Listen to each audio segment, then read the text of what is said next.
following is a production of Cary TV, the Town of Cary's government access channel.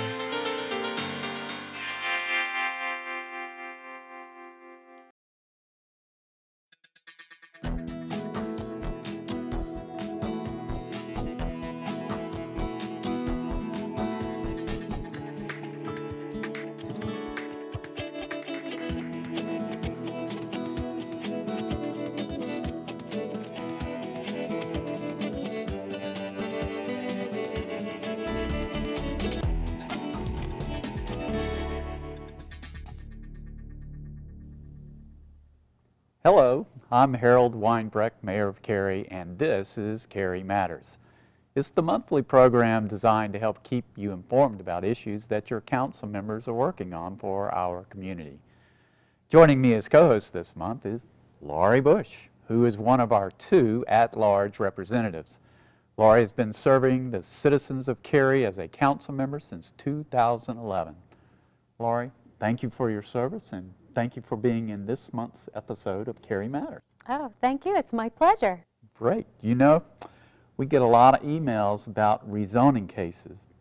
And to the average citizen, the term rezoning can be a little bit confusing. So I thought we'd spend a little time. It may be beneficial to explain rezonings in a little bit more detail. What do you think? Great idea. And afterwards, we can answer some of the interesting emails that we've received, like property tax discounts for seniors and body cameras for police officers. Does that sound okay to you? It does. Sounds interesting, too. Well, first of all, the question is, what is a zoning? Zoning is a way Cary regulates the kind of allowed uses or the way development is configured on the land. To put it simply, zoning is the law that determines whether a piece of land can be single-family residential, multifamily residential, commercial, office, parks, or even open space.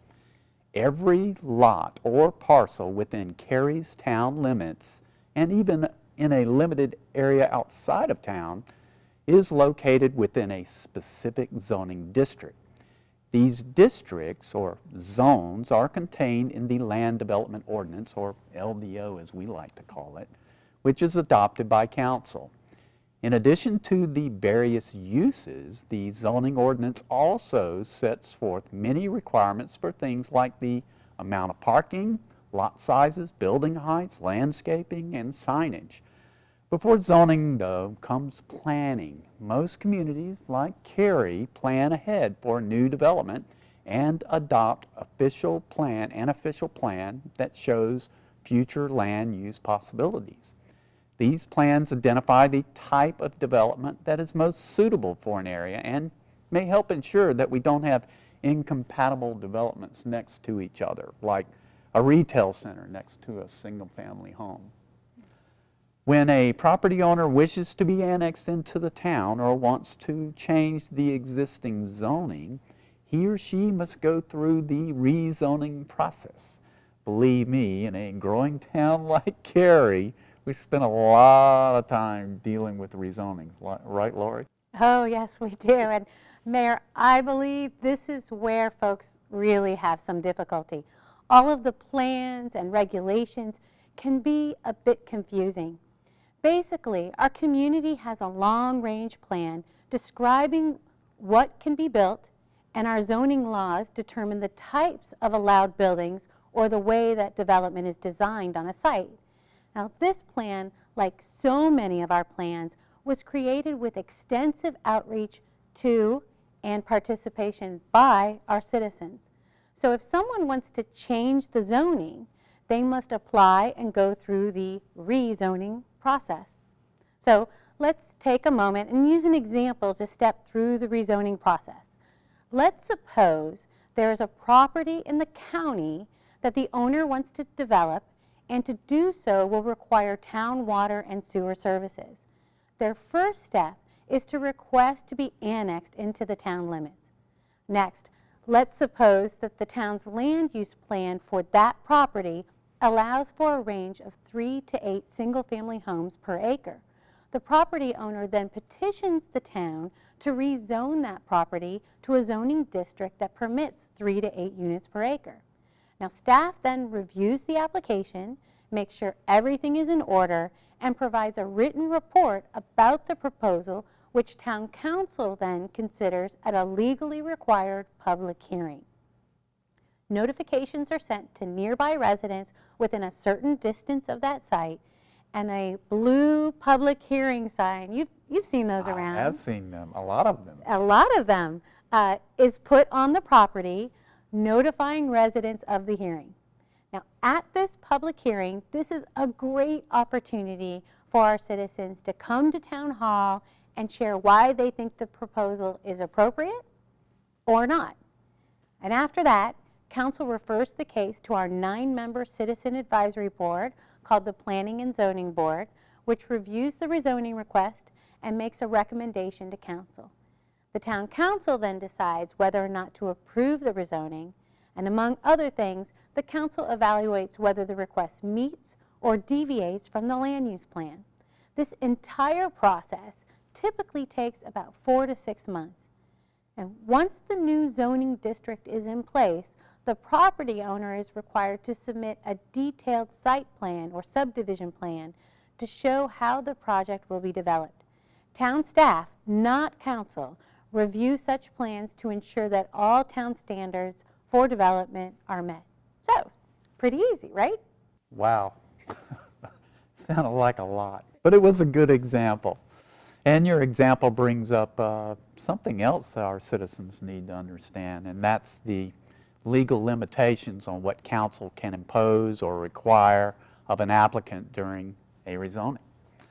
In addition to dealing with the type of use, most rezonings are done as a conditional use case where the applicant may offer self-imposed conditions as part of the rezoning application instead of just following the rules already written in our zoning ordinance. These voluntary conditions place even more stringent requirements on the future development, like eliminating certain uses or reducing the number of lots normally allowed or increasing the width of wooded buffers to separate uses. And that is where the limitations come in. The town council cannot impose them, and we can't always address other issues that will be handled later during the site plan review process. For instance, we can't specify the exact placement or appearance of homes and businesses or deal with connections of future streets. And we get a lot of the connection issues coming up at rezonings. Absolutely, and all of those are great points, and they go straight to the questions that we get from citizens on a day-to-day basis. There's one other thing, though, related to rezonings that we haven't talked about, and that involves protest petitions. Now, these two are subject to specific legal requirements. In some instances, when a property owner petitions for rezoning, adjacent property owners can file what's called a protest petition. Now, our protests are only eligible if they come from property owners within 100 feet of the subject property. If owners of 20% of the property within that 100-foot area file a protest, then it becomes what we call a valid protest petition. That means that instead of 4 votes out of 7, it takes 6 out of 7 council members to approve the request, a supermajority. Now, that is a very large hurdle for a developer to clear, and the intent is to make absolutely sure that applicants really address neighborhood concerns so that the new development will better fit into the community.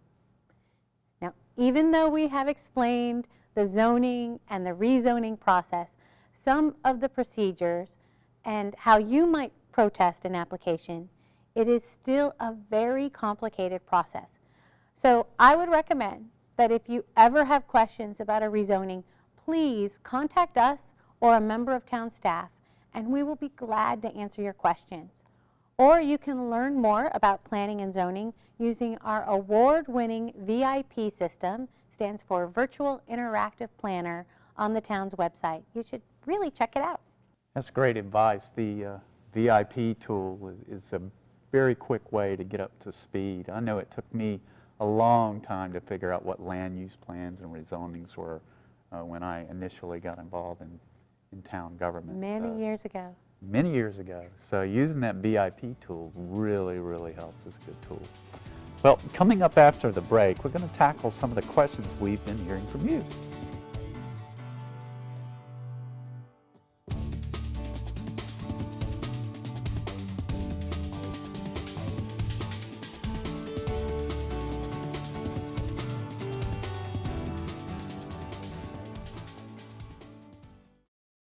No more pencils, no more books. No more teachers, dirty looks. School's out for summer. What this place needed was better graduation rates. So we worked with schools like Henry Ford High, and now they're up 18%. To help us do more good this year, go to unitedway.org because great things happen when we live united. We're back. Thanks for staying with us. It's time to address some of the questions the council's been getting from you. Laurie, what do you have for us? Well, as I mentioned earlier, we had a question about property tax discounts for seniors. A citizen noted that Chicago gave a 25% property tax discount to seniors and wanted to know if we could do that in Cary. What a great question. It is. What a cool discount. Well, state law provides for two types of discounts for seniors, but to qualify for both of these, a property owner must be permanently disabled and have an income below a certain threshold. There's also a tax discount available to disabled veterans. This discount doesn't have an income or age requirement. To find out the details of these state tax discounts, go to the Wake County website at wakegov.com and search for tax relief programs. And as far as Cary property tax discounts, well, North Carolina's Constitution requires that property tax laws must be uniform across all cities and counties, so we're not allowed to offer any discounts beyond those provided for in state law. Sorry about that. Laurie, didn't you have another question? Well, yes, a resident wanted to know if our police officers had body cameras to make sure that all interactions between our police officers and citizens were professional and civil. Another good question. Another one. Lots of good questions. We live in Cary. I know. I know that our police department goes above and beyond to build relationships and partnerships with our citizens and community members. In addition, they have an outstanding training program to train our officers well for any kind of situation they may encounter. In addition, Cary officers have been nationally accredited since 1992 through the Commission on Accreditation for Law Enforcement Agencies. Laurie, since you're the technology expert on council, why don't you answer the body camera question? Oh, I'll take a shot at it. There's been a great deal of discussion across the country on requiring officers to wear these cameras. And Cary's motor officers do utilize body-worn cameras, and our police and town management continue to research the feasibility of requiring body-worn cameras for all officers. But at this time, we're not really prepared to make a wholesale purchase. The technology is still not as well developed as some people might believe, and storage for the recorded images has been a major obstacle. The Cary Police Department has long used dash cameras in police vehicles assigned to officers in field operations, and our car cameras are capable of video recording interactions that occur within the camera's view. They're also capable of recording a great deal of the voice interactions that take place outside of the camera's view. Those were great questions. They were. And great answers. Well, coming up after the break, we're going to give you some insights on what's coming up at Town Hall in December and how you can be involved.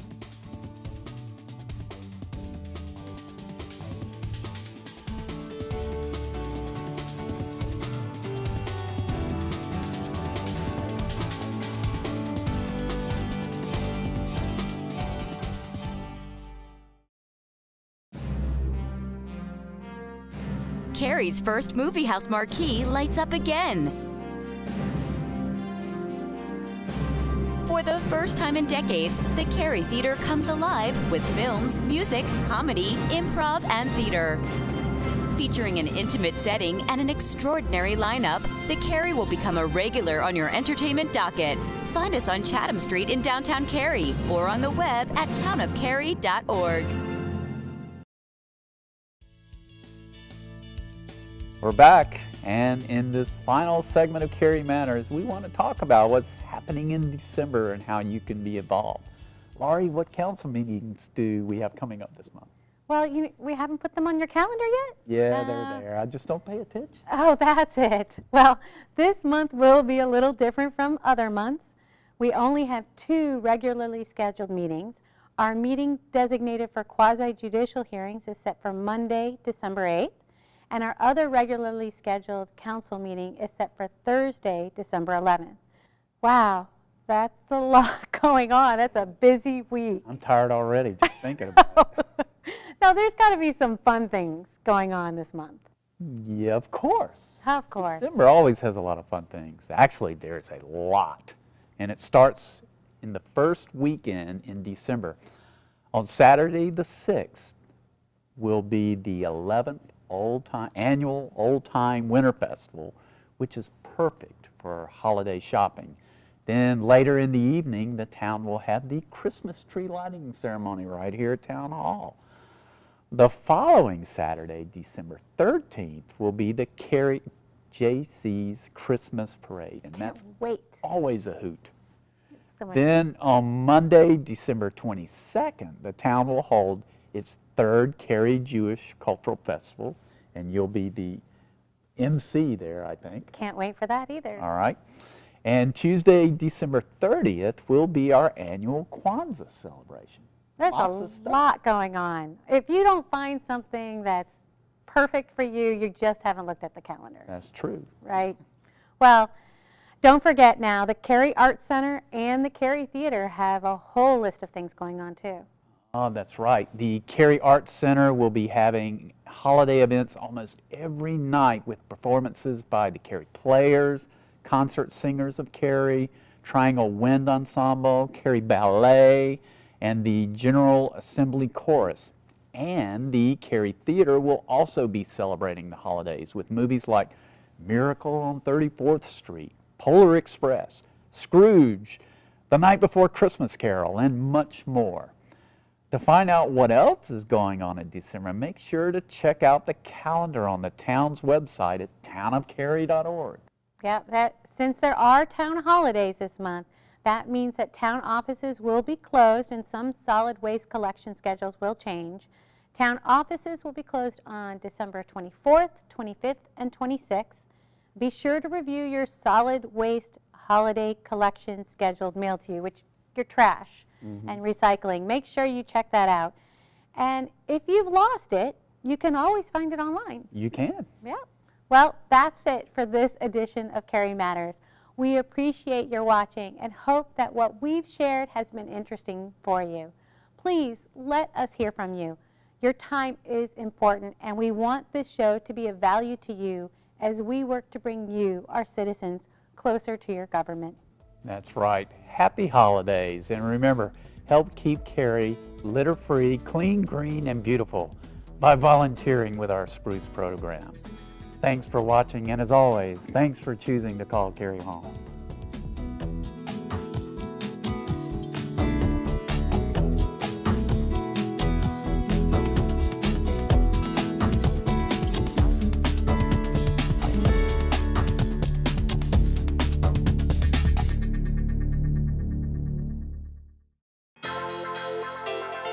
This has been a production of Cary TV. Visit the Town of Cary's website at townofcary.org.